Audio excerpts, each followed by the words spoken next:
신앙생활을 잘하여 마음밭을 옥토로 만들면 공부를 잘 할 수 있는 것입니다. 신앙생활을 잘하는 학생들은 IQ, 곧 지능지수가 뛰어나지 않아도 공부를 잘 할 수 있다 했지요. 씨가 조금 부실해도 밭이 기름지고 농부가 부지런하면 수확을 많이 얻을 수 있기 때문입니다. 마찬가지로 타고난 지능이 별로 높지 않아도 마음을 옥토로 일구며 성실하게 공부하면 좋은 결과를 얻을 수 있습니다. 그래서 지난 시간에 옥토밭의 마음을 이루었을 때의 장점을 말씀드렸습니다. 이는 매우 중요한 내용이기에 이어서 증거하겠습니다. 마음을 옥토로 일구면 왜 공부를 잘하게 될까요?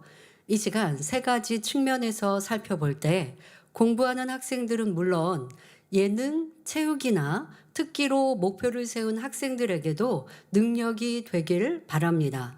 학생들이 이제 그 공부 성적으로 대학을 입시하고 또한 그 이후에 사회생활에 적응하는 이러한 목표가 있는가 하면 또 그 외에 여러 가지 재능들, 요즘엔 또 다양한 재능들을 인정하는 대학들과 그런 과목들이 있지요.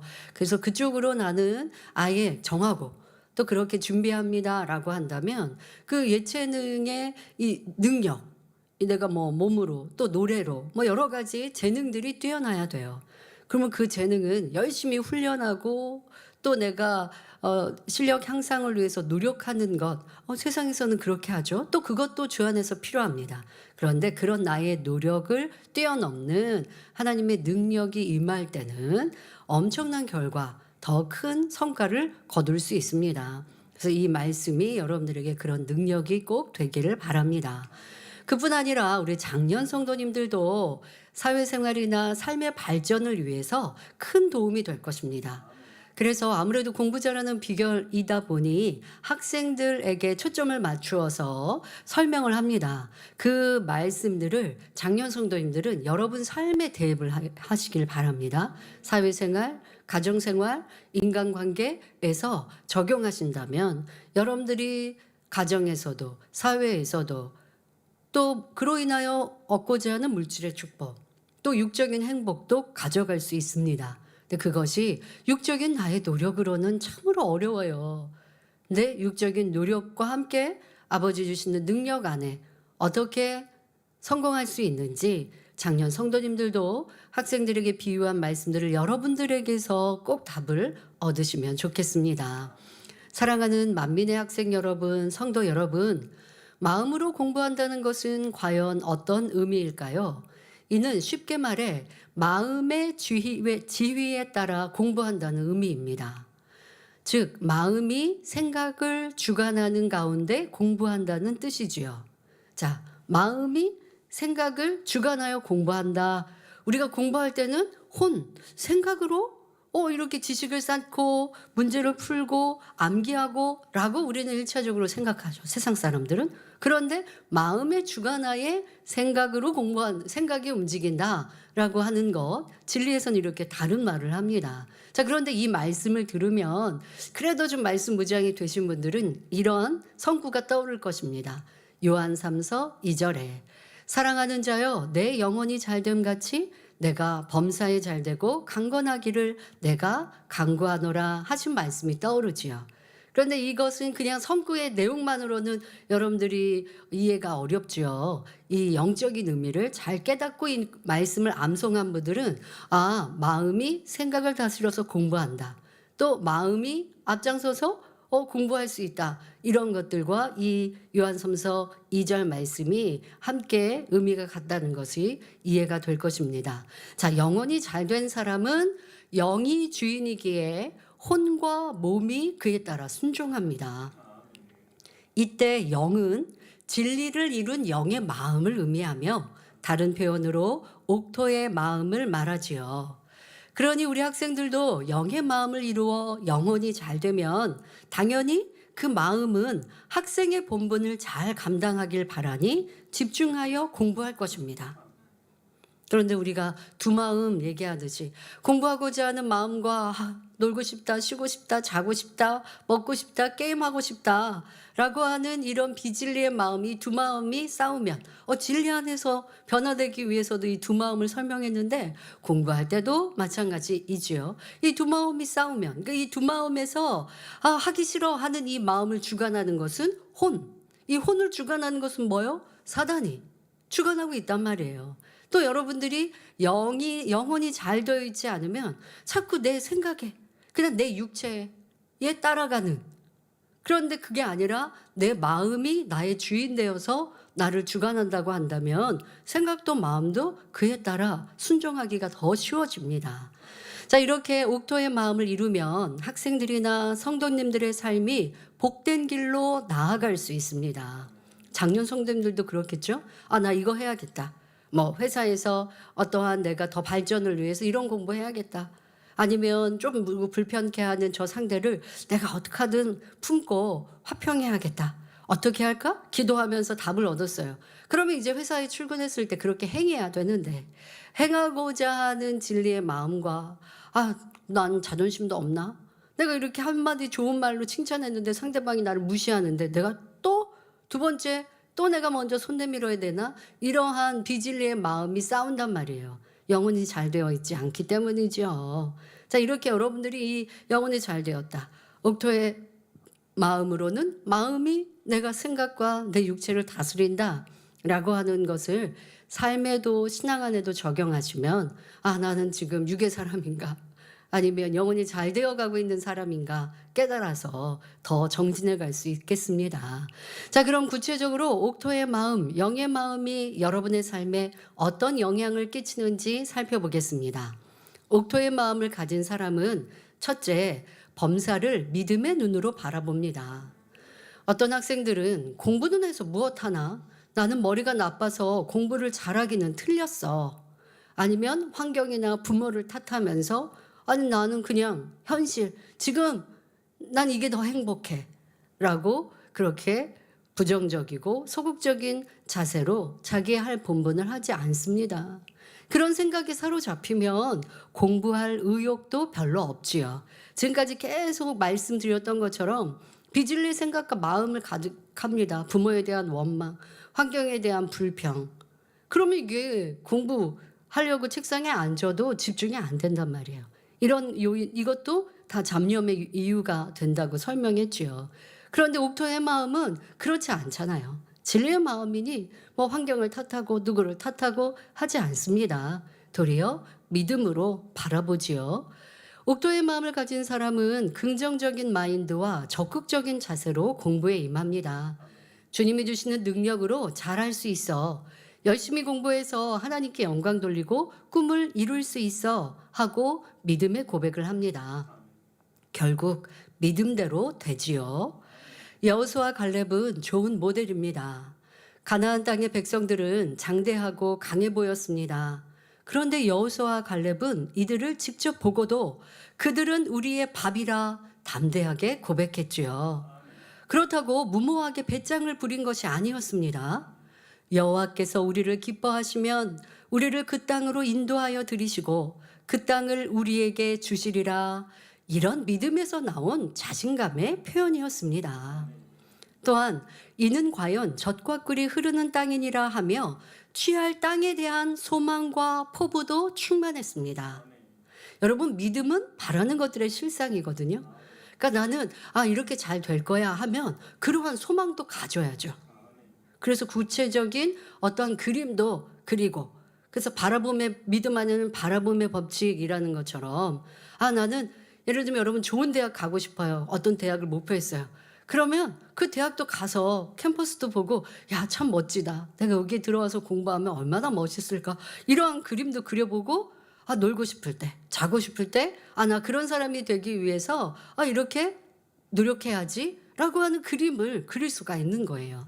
자, 이러한 믿음, 바로 하나님의 사람들은 그런 믿음을 가지고 소망을 가지고 어려움을 넉넉히 이겼던 것입니다. 믿음이라 해서 막막하고 막연한 게 아닙니다. 천국이라요, 여러분 막연하면 안 돼요. 천국은 어떻게 생겼을까? 천국은 영원토록 살면 지루하지 않을까? 그러면 무슨 소망이 되겠습니까? 그러니 천국에 대해서도 잘 알아야 돼요. 그래서 이 제단은 천국이 어떠한지를 상세하게 설명해 주시지 않았습니까? 그리고 여러분들이 그런 것들을 느낄 수 있도록 교회 여러 가지 문화, 때로는 우리가 찬양하는 시간을 통해서 또 예능위원회 공연을 통해서 야, 천국에 가면 저렇게 천사들이 아니면 우리가 아버지 하나님 앞에서 저렇게 멋지게 공연할 수 있겠구나. 또 찬양을 할 때 아버지 하나님께서 주님께서 위로부터 주시는 위로와 평안함은 세상이 무엇과 바꿀 수 없거든요. 그런 소망이 가득할 때 아, 나 천국 정말 가고 싶다. 이런 마음을 갖게 되죠. 그래서 신앙생활을 하는 성도님들은 이렇게 손에 만진 듯 천국과 영의 세계를 느끼셔야 합니다. 우리 학생들도 이런 나의 뭔가 꿈과 소망을 좀 구체적으로 가져야 하고요. 그 구체적인 것을 가질 수 있는 건 하나님 안에 꿈꾸는 것, 하나님 안에 믿음 안에서 이루어 가시면 현실로 여러분 것 될 수 있습니다. 자, 여호수아 갈렙을 말씀드리니 공부하는 학생들, 공부와 가나안 땅을 취한 믿음이 무슨 상관일까? 학생들 결코 생각하지 마십시오. 사람의 능으로는 도저히 할 수 없는 여리고성을 무너뜨리신 분이 여러분의 아버지 하나님이심을 믿으십시오. 여러분에게도 공부는 만만치 않은 도전일 수 있습니다. 그러나 믿음 앞에서는 얼마든지 정복할 만한 대상이 될 수 있지요. 그러니 공부는 나의 밥이다 고백하며 주님을 의지하여 힘써 노력하길 바랍니다. 우리 성도님들 모두 공부뿐 아니라 무슨 일을 하든지 믿음의 눈으로 바라보고 믿음의 고백을 하시기 바랍니다. 작년 성도님들도 직장에서 내가 일의 성과를 잘 내고 싶다.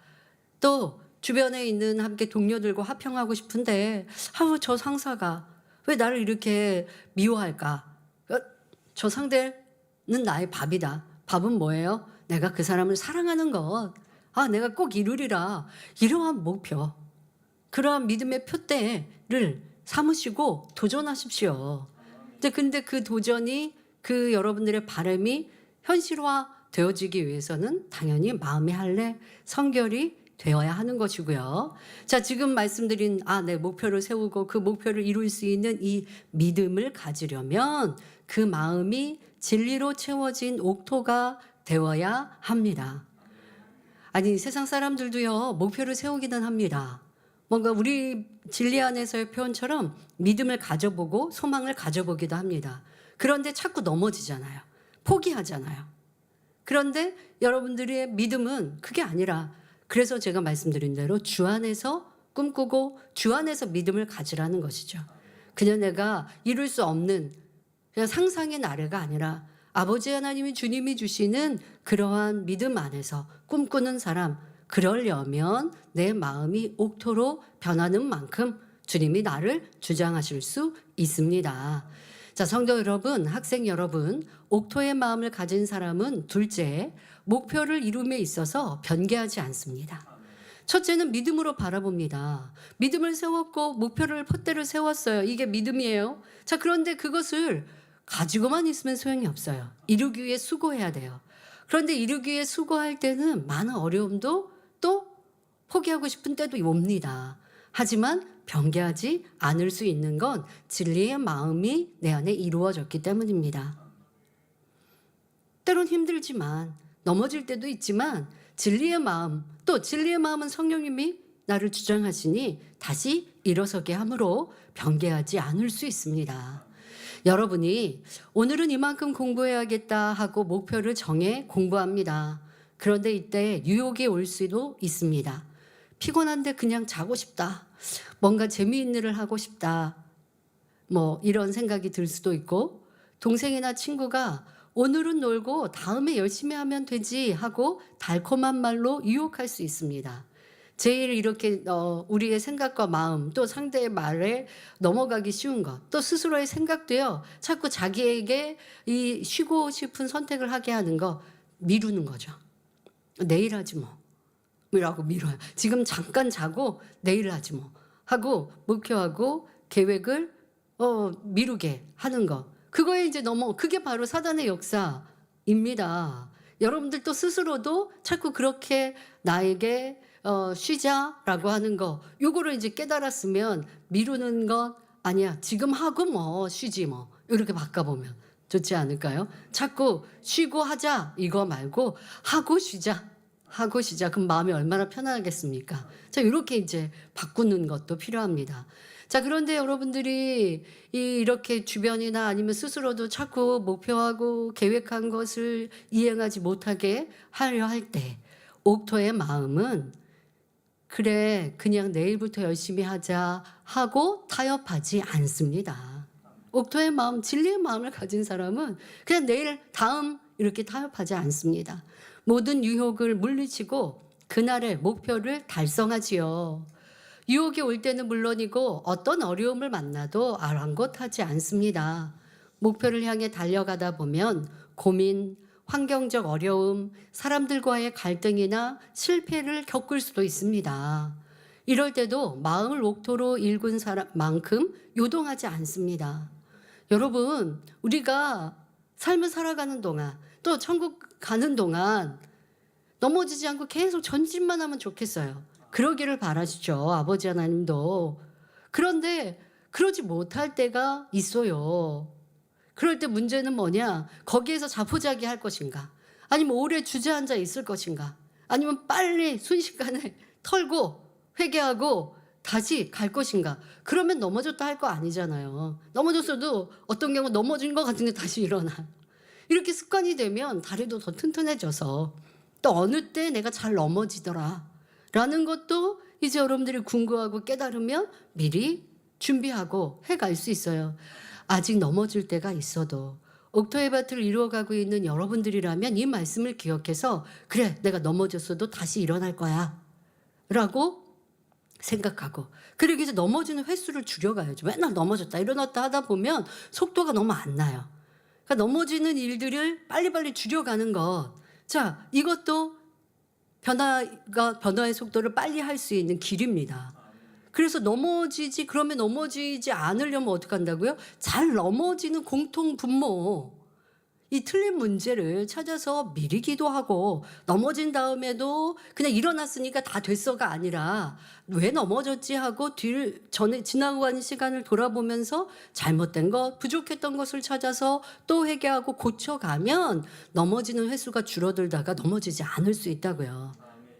그러니까 그렇게 넘어지는 것 하나에서도 여러분들이 이런 것들을 진리로 고쳐가면 옥토가 되고 영이 되는 거죠. 매사에 이렇게 진리의 말씀으로 여러분들을 대입해 가면 성결로 들어갈 수 있습니다. 학생들이 내가 나를 지키는 것, 마음을 지키는 것, 계획한 것을 이행하는 것, 아, 이것도 영으로 들어가는 길이구나. 그거 내가 하지 않는 것 자체가 거짓이구나. 그게 바로 육이구나. 이렇게 해서 학생들은 적용하시면 돼요. 자, 내가 영의 사람이 되고 싶은데 어른이 돼서 이제 마음을 할례하는데 전력하고 그러면 참 좋은데 나는 학생이어서 못 그래가 아닙니다. 학생의 때에 나를 지켜가는 것, 또 내가 공부하고자 계획했던 것을 이행하는 것, 이러한 것도 마음을 지키는 또 진실해지는 이러한 영의 길이다라고 생각하시고 도전해 보십시오. 지난 시간에 설명해 드린 대로 옥토의 마음을 가진 사람은 EQ, 곧 마음의 지능 지수가 높기 때문에 넘어져도 다시 일어날 수 있습니다. 어떤 어려움을 만나도 감정을 잘 다스리며 힘든 일도 잘 헤쳐나가지요. 즉 마음의 평정을 잃지 않습니다. 좌절하거나 포기하지 않고 목표를 향해 꿋꿋하게 달려갑니다. 자, 이 말씀을 드리니 성경의 인물 중 누가 떠오르십니까?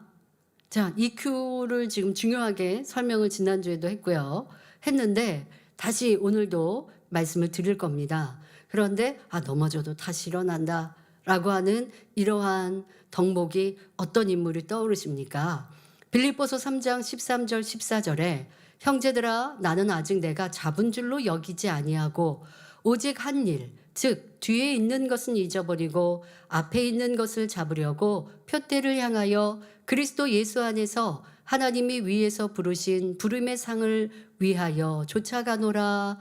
이런 감동적인 고백을 함으로 후대의 수많은 크리스천들에게 열정을 불어넣어준 인물, 바로 사도 바울이지요. 사도 바울은 어떤 마음으로 표대를 향해 달려갔는지 EQ에서 중시하는 5가지 항목에 비춰 보겠습니다. 자, 첫째 항목은 자신의 기분을 자각하고 이를 존중하며 진심으로 납득할 수 있는 능력이라 했습니다. 물론 옥토의 마음을 가진 사람은 자신의 기분을 자각하거나 납득할 필요가 없습니다. 늘 최상의 기분이 유지되기 때문입니다. 항상 기뻐하라 하셨으니 그 기쁨을 잃지 않지요. 기분이 흐렸다 맑았다 하거나 나도 기분을 모르겠어, 나도 나를 잘 모르겠어 하며 혼란스러워하는 일이 없습니다. 물론 하나님의 나라를 위해 영적인 애통을 할 때는 있지만 이는 기분이 흐리거나 혼란스러운 것과는 다릅니다. 비가 부슬부슬 오니까 내 마음이 좀 잡잡하고 슬프고 일에 능률도 안 생겨 이렇게 세상에서는 야 저 사람 분위기 탄다 할지 모르겠지만 저는 진리로 볼 때는 그거는 맞지 않거든요. 항상 기뻐하라 하셨는데 사람이 나를 괴롭혀도 내가 괴로움을 당하지 않는 것이 진리의 마음인데 환경과 조건에 이 기분이 다운된다는 있으시면 안 돼요. 비 오는 거 좋아하실 수 있어요. 비가 오니까 기분이 좋아져. 야, 비가 내리니까 흙냄새도 나고 이 나뭇잎도 싱그러워지고 더 푸릇푸릇해서 기분이 더 좋아져 이럴 수는 있어요. 그러면 그 사람이 비가 안 오시니까 기분이 안 좋아 이런 거는 안 되고 항상 기분이 좋다가 내가 특별히 좋아하는 것에 조금 더 기분 좋아질 수는 있지만 어떤 환경 어떤 것 때문에 내가 싫은 것 때문에 아니면 이거는 이래서 기분이 안 좋아졌어. 이건 여러분들 진리 밖의 모습입니다. 그러한 속성이 내게 뭐가 있는지 그냥 저는 성격이 그래요 하지 마시고 그거는 뭐에 저촉됩니까? 항상 기뻐하라 하시는 말씀부터 내가 이행하지 못하는 거잖아요. 불순종하면서 이런저런 이유 대고 있으면 안 되시죠. 사도 바울은 옥토의 마음을 잃은 사람은 그런 거예요. 환경 때문에 이것 때문에 저것 때문에 기뻐할 수 없어요. 잠깐 조금 우울했다가 그 다음에 기뻐할게요. 이러지 않는다고요. 힘들고 어려운 일이 없어서가 아닙니다. 힘들고 어려운 일도 있고 슬퍼할 일도 있고 낙담한 일도 있을 수 있어요. 그러나 믿음이 있고 하나님을 바라보기 때문에 기뻐하고 감사하는 거예요. 여러분들이 슬퍼해서 힘들어해서 문제가 해결될 것 같으면 슬퍼하고 문제 해결하세요. 그런데 슬퍼하고 힘들어한다 하면 하나님의 도우심을 받지 못하니 내가 하나님의 능력으로 문제 해결은 안 돼요. 그러면 내 방법대로 슬퍼한다고 해서 해결될까요? 그건 더 아니 되는 일이죠. 이런 것들을 생각하면 항상 기뻐하라는 것은 우리가 영원히 잘 되게 하시고 우리의 삶을 축복해 주시기 위한 하나님의 사랑이십니다. 어렵게 힘들게 슬픈데 어떻게 슬픔을 참아요가 아니라 어떻게 기뻐하라고요? 천국 주심에 기뻐하고 구원받음에 기뻐하는 것 이것만 붙들어도 항상 기뻐할 수 있습니다. 자, 여러분 사도 바울이 기뻐할 수 있는 상황이었는가 한번 생각해 보십시오. 육으로 보면 그렇지 않았습니다. 사도 바울은 복음을 위해 고단한 삶을 사셨습니다. 하지만 늘 기뻐했지요. 빌립보서 4장 4절에 주 안에서 항상 기뻐하라 내가 다시 말하노니 기뻐하라 했습니다. 오히려 끊임없이 성도들을 위로하고 있습니다. 고린도후서 13장 11절 전반절에 보면 성도들에게 보내는 서신 끝에 다음과 같이 당부합니다. 마지막으로 말하노니 형제들아 기뻐하라 온전케 되며 위로를 받으며 마음을 같이하며 평안할지어다 했습니다. 사실 이런 말씀은요 평안할 상황이 아니기 때문에 사실 당부하는 말씀입니다. 평안하고 좋은 일이 있고 기뻐할 일이 충만할 때 기뻐하세요 할 이유가 없어요. 어려움이 있고 힘듦이 있고 슬퍼할 일들이 있고 괴로운 일들이 있을 때 기뻐합시다. 기뻐할 수 있습니다. 우리는 행복한 사람들입니다 라고 더 말하는 것을 강조하는 것이죠. 평안하지 못하니 평안할지어다 하고 복을 빌어줄 수 있는 이 상황임을 여러분들이 연단의 때를 지나고 나니까 느껴보시지 않습니까? 사도 바울도 그러한 초대교회 상황에서 스스로 기뻐하고 감사하는 본을 보이며 성도들에게도 당부합니다.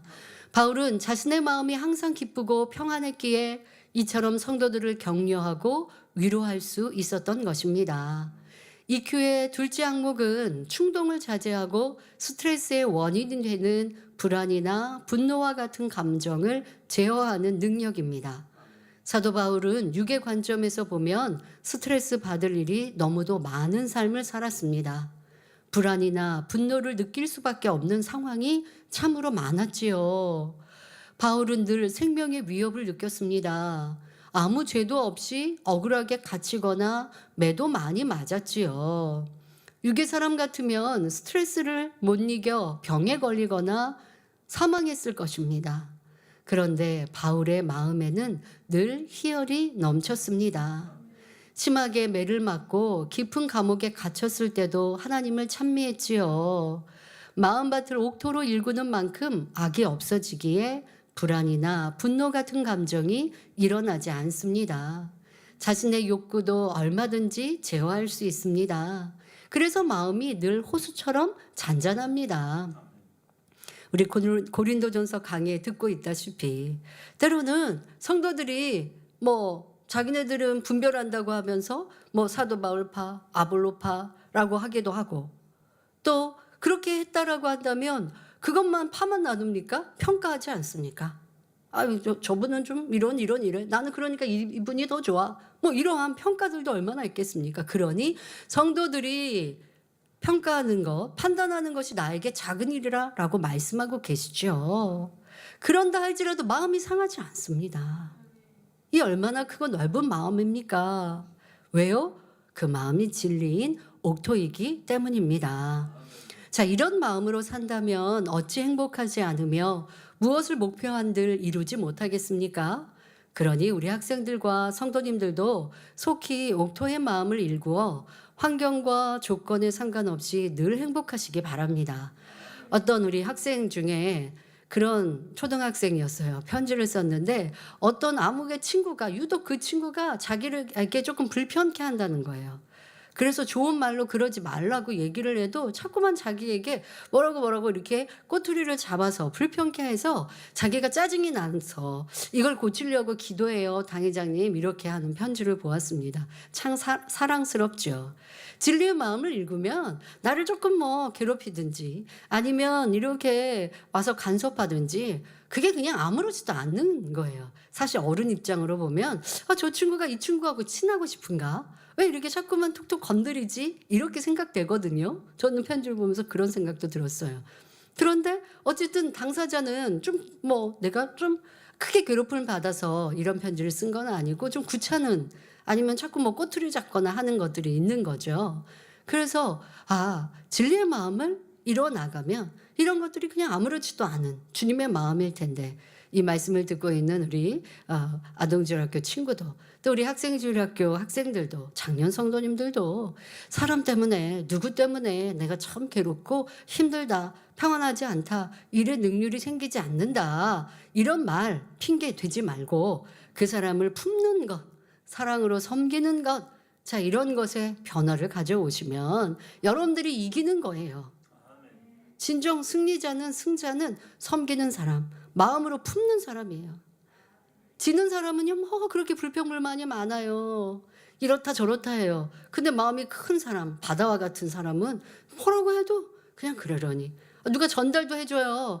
저 아무개가 집사님한테 뭐라고 하던데요. 권사님 이렇게 험담하던데요.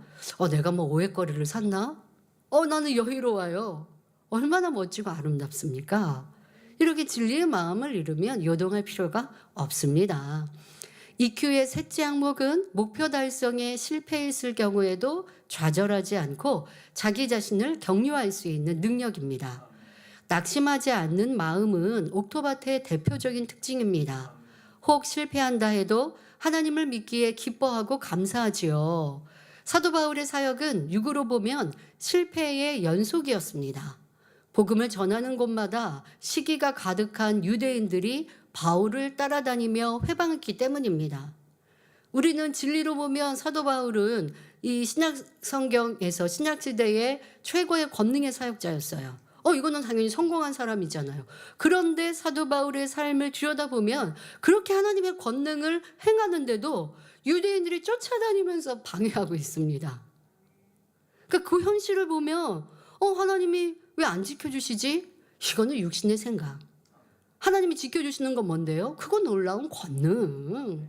그런데 또 악한 이들은 자기네 시기 질투로 핍박하고 괴롭히는 거예요. 믿음의 사람은 그게 괴로운 게 아니라 도리어 그들을 섬기는 큰 마음을 이루니 개인적으로는 하늘의 큰 자가 되어지고 이것이 공의가 되어 더 큰 권능과 하나님의 영광을 드러내는 거예요. 그런데 그것을 이해하지 못하면 저 사람은 불통한가 보다 하면 안 되죠. 자, 사도 바울은 루스드로라라는 성에서 이런 일도 있었습니다. 사도행전 14장 19절 20절에 유대인들이 안디옥과 이고니온에서 와서 유대인들이 다른 곳에서 와서 무리를 초인하여 돌로 바울을 쳐서 사람들을 함께 동원하여서 바울을 돌로 쳐서 죽은 줄로 알고 성 밖에 끌어내치니라 기록되어 있습니다. 이때 그 사도 바울을 붙잡던 제자들이 있지 않겠습니까? 그렇게 성 밖에 버려진 듯한 이 사도 바울에게 제자들이 둘러 모였습니다. 우리의 스승 사도 바울이 우리를 가르친 이 사도 바울이 지금 죽으셨나? 라고 둘러섰을 때 바울이 일어나 성에 들어갔다가 이튿날 바나바와 함께 더베로 갔다 기록되어 있습니다. 즉 거의 죽다시피 하여 죽은 줄 알고 성 밖에 버린 거예요. 그런데 하나님의 능력으로 바울은 곧 일어났고 곧바로 복음을 전하러 다른 성으로 갔습니다. 이럴 때 사실 육체도 좀 쉬어줘야 하고 정신적으로도 좀 이 얼마나 큰 피해를 입었습니까? 내 동족이 나를 죽이려고 다른 곳에서 와서 원정까지 와서 이렇게 괴롭혔습니다. 그 말로만 회방한 것으로 끝나는 것이 아니라 이렇게 죽음에까지 이르는 그러한 행동까지 폭력까지 행하여 죽은 줄 알고 그냥 버렸습니다. 이 정신적으로도 참 피폐해 줄 수밖에 없지 않습니까? 그러나 사도 바울은 그리하지 않습니다. 이 괴로움도 어려움도 주의 이름으로 받는 것은 감사한 거예요. 그래서 사도들은 그런 거예요. 주의 이름으로 내가 고난을 받는 것이 영광이다. 이 얼마나 멋지고 아름다운 고백입니까? 자, 죽었다. 죽은 줄 알고 버렸는데 다시 일어나 또 더더욱 하나님의 일을 하러 바로 행하는 이 사도 바울을 보면 여러분 오뚜기가 떠오르지 않습니까? 요즘에도 오뚜기가 장난감이 있는지 모르겠는데 저희 어렸을 때는 오뚜기 장난감 요즘에도 있죠. 아이들 신기할 거예요. 이렇게 톡 건드리면 쓰러졌는데 다시 일어나. 이 재밌죠. 아기들 아마 장난감으로 있을 것 같아요. 넘어뜨렸는데 다시 일어나요. 넘어졌는데 다시 일어나요. 자, 이것이 바로 하나님을 믿는 믿음의 사람들이어야 합니다. 넘어지는 건 여기서 사도 바울은 내가 넘어진 게 아니죠. 악한 이들이 그렇게 행하였지만 넘어지는 것 같아도 넘어진 게 아니라 다시 일어나 하나님의 일을 행하는 믿음의 본을 보여주셨습니다. 그런데 사도 바울은 그렇게 이러한 죽음의 위협이 한 번입니까? 그렇지 않습니다. 시련의 연속이었습니다. 그런 가운데 바울은 고백합니다. 고린도후서 4장 8절에 우리가 사방으로 우겨쌈을 당하여도 쌓이지 아니하며 답답한 일을 당하여도 낙심하지 아니하며 했고 로마서 8장 37절에 그러나 이 모든 일에 우리를 사랑하시는 이로 말미암아 우리가 넉넉히 이기느니라 고백했지요. 우리 주의종님들, 일꾼들, 하나님의 사람들은 하나님의 나라 영광을 위해 주의 이름으로 이 고난을 당하고 핍박을 당하고 거짓 모함을 당해도 기뻐하고 즐거워하며 행할 바를 행했는데 여러분들은 내 마음에 악으로 인하여서 넘어지고 지쳐버리고 쓰러지고 일어날 기운이 없고 기도할 힘이 없다면 얼마나 큰 차이가 나는 것인지 알아야 합니다. 이거 자체에 회개해야 돼요. 주의 이름으로 핍박을 당하는 게 아니라 내 악으로 인하여 괴로움을 당하고 주저앉아 있으니 아버지 저는 어떤 사람입니까? 하고 가슴을 쳐야 합니다. 그리고 이제 주의 나라와 영광을 위해서 어떠한 어려움도 넉넉히 이기는 사람들이 되어 주십시오. 하나님의 영광을 위해 열심히 공부할 때 혹은 어떤 일을 계획하고 추진할 때 실패할 수도 있고 실패한 듯 보일 수도 있습니다. 당장은 아니 된 것처럼 보일 수도 있어요. 그럴지라도 마음에 하나님의 사랑이 있는 사람은 넉넉히 이길 수 있습니다. 넘어졌다 해도 다시 일어나 하나님을 바라보면 결국 하나님께서 모든 시련이 합력하여 선을 이루게 하시지요. 이사야 40장 30절 31절에 소년이라도 피곤하며 곤비하며 장정이라도 넘어지며 자빠지되 오직 여호와를 앙망하는 자는 새 힘을 얻으리니 독수리의 날개치며 올라감 같을 것이요 다른 박질하여도 곤비치 아니하겠고 걸어가도 피곤치 아니하리로다 했습니다.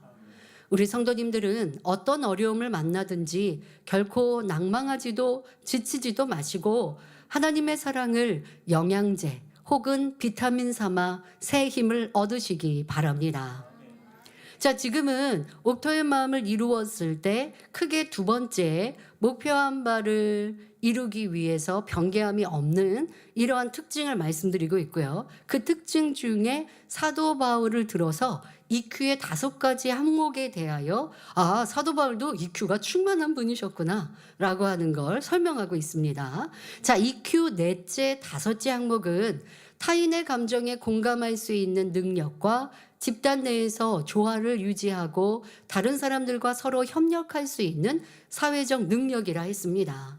이 덕목은 학창시절뿐 아니라 사회에 나가면 더 절실히 필요합니다.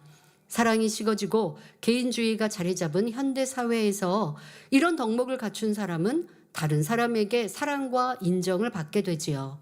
더더욱 머리된 사람이 꼭 갖추어야 할 능력입니다. 마음밭을 옥토로 일군 사람은 모든 사람과 더불어 화평을 쫓습니다. 늘 타인의 마음을 이해하고 존중합니다.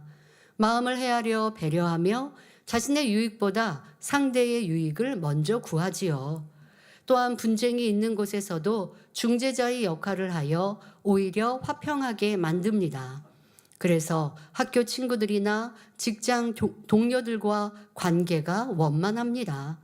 사도 바울은 모든 일에 화평이 얼마나 중요한 덕목인지 누구보다 잘 알았습니다. 그는 그 숱한 핍박을 받으면서도 악인들에게 악으로 대항한 적이 없었습니다. 히브리서 12장 14절에 모든 사람으로 더불어 화평함과 거룩함을 쫓으라.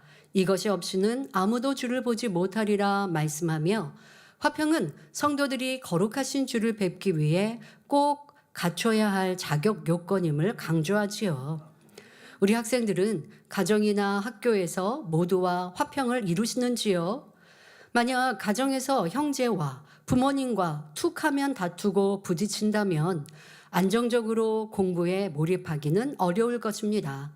직장 생활을 하시는 청년들이나 장년 성도님들도 마찬가지로 일할 때마다 주변 사람들과 부딪히면 일에 집중하기 어렵지요.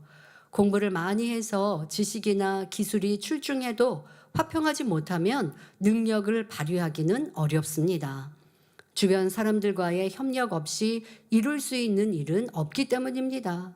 어떤 경우 나 혼자만 잘하면 되지 라고 생각합니까? 그러면 그냥 1인 회사 차려서 해야 되죠. 그럼 1인 회사 차려가지고 사회에서는 할 수 있을까요? 글쎄요. 인터넷상으로는 모르겠지만 세상에서는 사람들과 또 만나야 합니다. 그리고 또 아무리 내가 나 혼자만 잘하면 되지라고 한들 그 삶이 여유롭지 못해요. 우리는 함께 더불어 살아가고 또 진리 안에서는 더더욱 하나님께서 이렇게 진리의 말씀으로 모든 사람과 화평할 때에 주를 볼 수 있다 하셨어요. 그냥 내일만 잘하면 되고 저 사람과 불편하지만 얼굴 붉히지 않는 정도면 되지 하나님은 다 우리 마음을 보고 계시는 거예요. 그러니까 그것으로 평가를 받아요. 너는 화평하지 못해서 이렇게 믿음의 분량이 낮구나 하실 수밖에 없는 거예요. 화평케 하는 능력은 공부할 때는 물론 공부하여 쌓은 지식을 활용할 때도 꼭 필요한 능력입니다. 지식을 아무리 많이 쌓아도 활용하지 못하면 소용이 없습니다. 지식을 활용하는 능력, 그 지혜가 더 중요하죠. 자, 이 지식을 활용하는 지혜를 잘 발휘하려면 또 세상의 모든 일들이 사람을 이롭게 하고 사람에게 도움을 주는 일입니다. 그런데 사람들의 마음을 모르면 1인 기업이라 한들 아무리 뭐 어떤 어플을 만들어서 뭘 해도 나 혼자 유익하자고 만든 거 아니고 사람들에게 유익과 사람들이 원하는 걸 알아야, 그래야 거기에 맞춰서 뭐 개발을 하고 좋은 성과물을 내지 않습니까?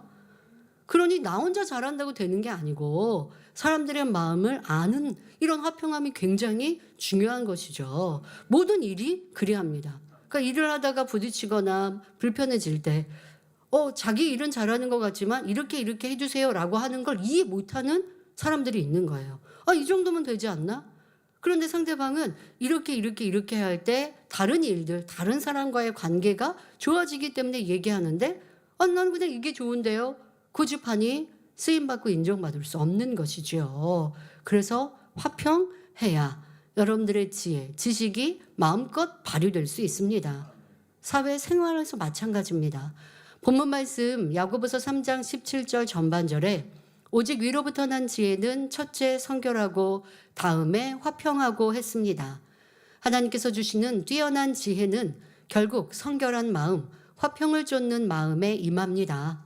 우리 성도님들도 모두와 더불어 화평을 쫓으셔야 위로부터 난 지혜를 얻을 수 있습니다. 그래서 이 땅에서는 학업이나 직업을 통해 마음껏 영광 돌리고 장차 천국에서는 빛 자체이신 주님의 얼굴을 볼 수 있기 바랍니다. 옥토의 마음은 이처럼 목표를 이룸에 있어서 변개하지 않습니다. 진리의 마음으로 생각과 감정을 조절할 수 있기 때문에 외적 환경이나 조건에 상관없이 또 잡념 없이 공부나 일에 몰입할 수 있지요. 유혹이나 시련이 다가와도 중도에 포기하지 않습니다. 이는 우리 삶의 어느 분야에나 필요한 자세입니다. 성도 여러분, 옥토의 마음을 가진 사람은 셋째, 하나님의 도우심으로 자기의 능력 이상을 발휘합니다. 자, 첫째는 믿음을 갖고 긍정적으로 바라볼 수 있고, 두 번째는 그 믿음을 이루기까지 변개하지 않을 수 있습니다. 자, 세 번째는 옥토의 마음을 이루면 하나님의 능력을 받아 행할 수 있습니다. 공부할 때 하나님의 능력, 지혜가 임하시면 얼마나 뛰어난 성과를 내겠습니까? 예수님의 제자들을 떠올려 보십시오. 대부분 배움이 많지 않은 어부였습니다. 이런 제자들도 사도로서 복음을 정립하여 많은 제자와 성도들을 가르쳤습니다. 당시 성경 지식 분야에서 단연 최고라 할 수 있는 대제사장과 장로, 관원들 앞에서 성경을 인용하며 거침없이 복음을 전하기도 했지요. 그냥 은혜만 충만해서가 아닙니다. 주님은 우리의 구세주로 이 땅에 오셨고 우리의 죄 때문에 죽으셨는데 다시 3일 만에 부활하셨고 다시 하늘에 오르셨고, 그냥 이렇게 은혜면만 가르치면 사람들이 안 믿어요. 받아들이려 하지 않아요. 그런데 이 제자들, 사도들도 그리했고 스데반 집사도 어찌합니까? 구약 성경부터 들어서 그들은 구약 성경을 가지고 얘기합니다.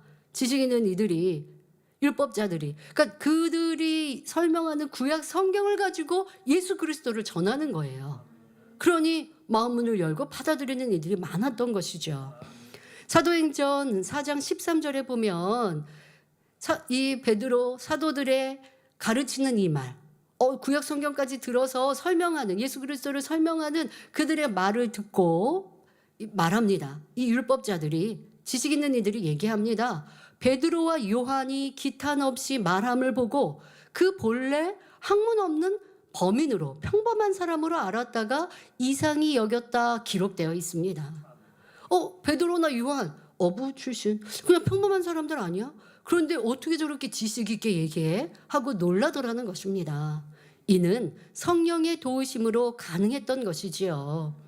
예수님의 제자들은 예수님께 영적인 지식을 많이 배웠습니다. 성령이 오신 후에는 그 모든 지식을 성령의 감동으로 깨닫고 마음의 양식 삼았지요. 성령의 도우심을 입으면 누구나 자기의 능력 이상을 발휘할 수 있습니다. 예를 들어 옥토의 마음을 이룬 사람은 기억력이 좋지 않아도 기억을 잘할 수 있습니다. 그 마음에 비질리가 없으니 지식을 생각과 마음에 잘 저장하는 것은 물론 명심하기 위해 노력하면 성령님께서도 도와주시지요. 꼭 필요할 때 떠올려 주시기도 합니다. 기억력뿐만 아니라 이해력도 마찬가지입니다. 성령께서 깨우쳐 주시면 수업 시간에 선생님 말씀도 더 잘 이해할 수 있습니다. 공부 요령도 얼마든지 터득할 수 있고 성령께서 통찰력을 주시면 짧은 시간 안에도 마스터할 수 있습니다. 만민의 학생들 중에 그런 간증도 있었습니다. 예체능 같은 경우는 실기시험, 대입에 실기시험이 있지 않습니까? 그런데 자기의 공부 실력이 좀 부족해요. 그러니까 실기 점수가 잘 나와야 내가 원하는 그 명문대에 들어갈 수 있어요. 그런데 또 실기에도 그렇게 100% 자신은 없습니다. 그런데 그래도 신앙생활을 잘 해왔어요. 실기 시험을 준비하는 얼마 납두지 않은 앞에 두고 꿈을 꿨는데, 시험을 보는 꿈을 꿨는데, 여러분 보통 그림 그리는 시험에서는 주제가 있어요. 여러 가지 데생 같은 경우도 여러 형상들이 있잖아요. 뭐가 나올지 몰라요. 그런데 그 데생이나 그림에서도 내가 잘하는 게 있고 못하는 게 있죠. 그런데 꿈을 꿨는데 그 데생의 주제가 나왔어요. 그래서 꿈을 깼어요. 그래서 그걸 열심히 그린 거예요. 며칠 앞두고. 그런데 정말 대입 실기 시험에 그게 나왔어요. 그래서 합격했죠. 여러분 이런 간증 들었던 기억 나십니까? 이런 하나님의 역사가 있는 거예요. 또 우리 장년 성도님들도 참 많이 어떤 문제와 어려움 앞에 꿈에 하나님의 사람들이 나와서 터치해 주기도 하고 제안을 해 주기도 하고 어떤 소리가 들리기도 하고 그래서 문제 해결받고 미리 준비해서 대비한 일들 있지 않습니까? 우리 학생들 이렇게 하나님께서 역사하시면 옥토의 마음을 이루면 하나님께서 나를 그렇게 주장하시고 도와주실 수 있습니다.